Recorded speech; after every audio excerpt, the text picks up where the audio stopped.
It seems the most common question about Donald Trump and the Antichrist is, isn't the Antichrist supposed to be gay, a homosexual? Well, I encourage you to read the Bible.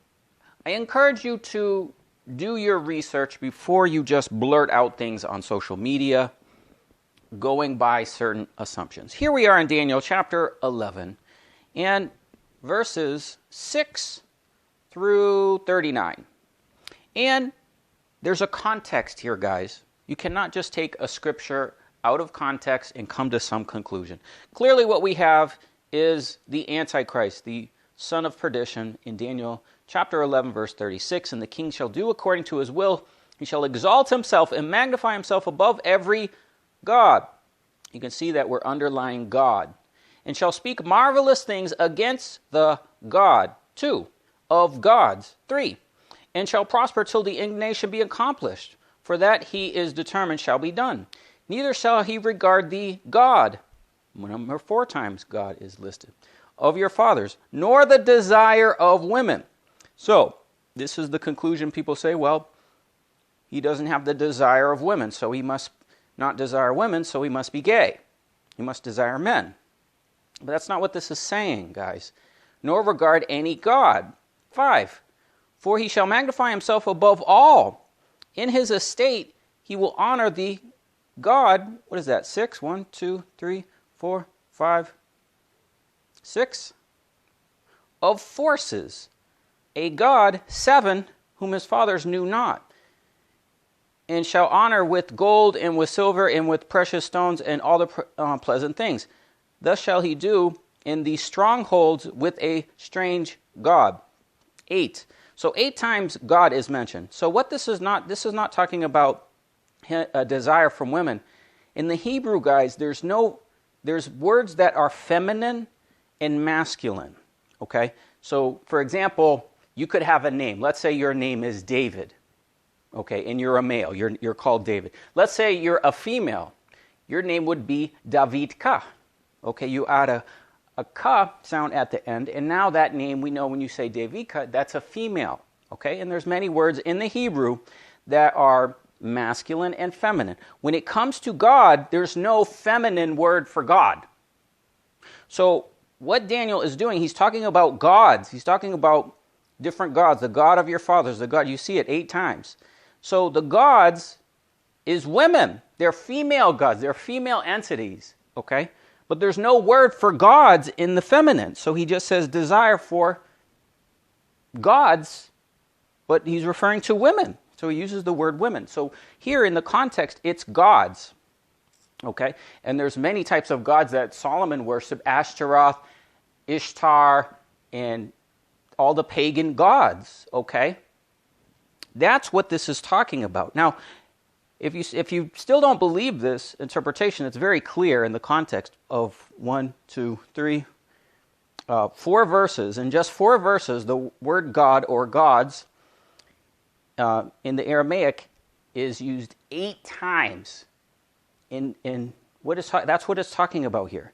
Now we can clearly see in his estate he shall honor the God of forces or fortress. Okay.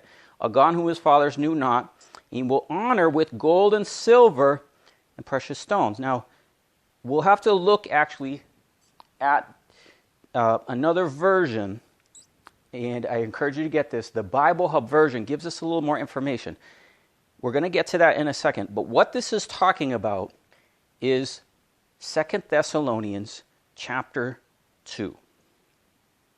Now, what this is talking about perfectly parallels 2 Thessalonians chapter 2. He said there'll be a great falling away first, and the man of sin be revealed, the son of perdition. Now, if we look at the language, you can see the same thing we just saw in Daniel, who opposeth. So he opposes all the gods. He opposes and exalts himself above all that is called God, that is worship, that is so that he, as God, sits in the temple of God, showing himself that he is God. Remember, I was with you, I told you these things. Okay, so that's what that's talking about in Daniel chapter 11, verse 36 through really 39, those verses. That's clearly what this is talking about.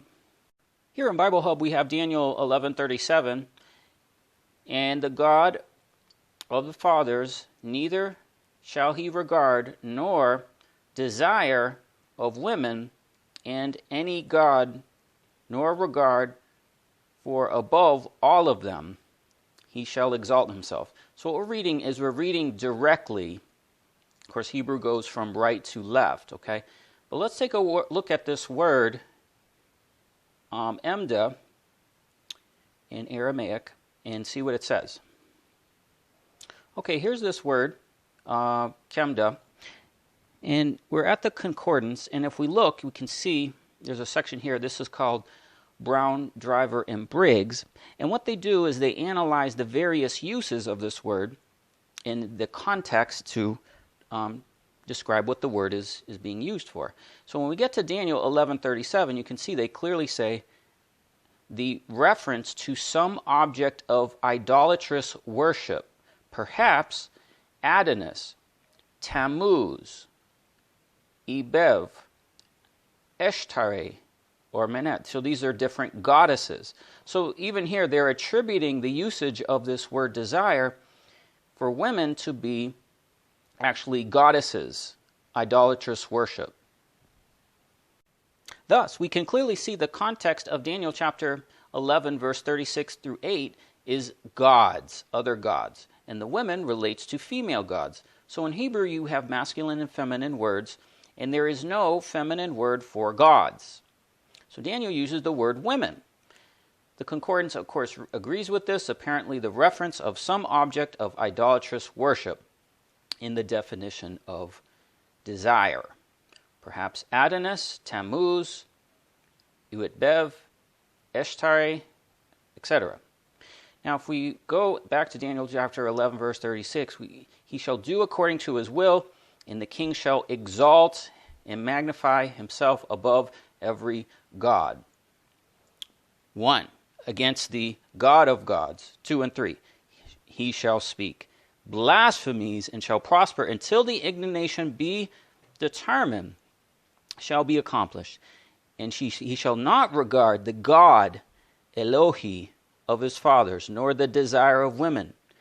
Neither shall he regard any God Elewa, for he shall magnify himself above all. But a God of fortresses, ma'uzim, in their place, the temple. So that's what this is talking about. The fortress is talking about him going into the temple, declaring himself as God.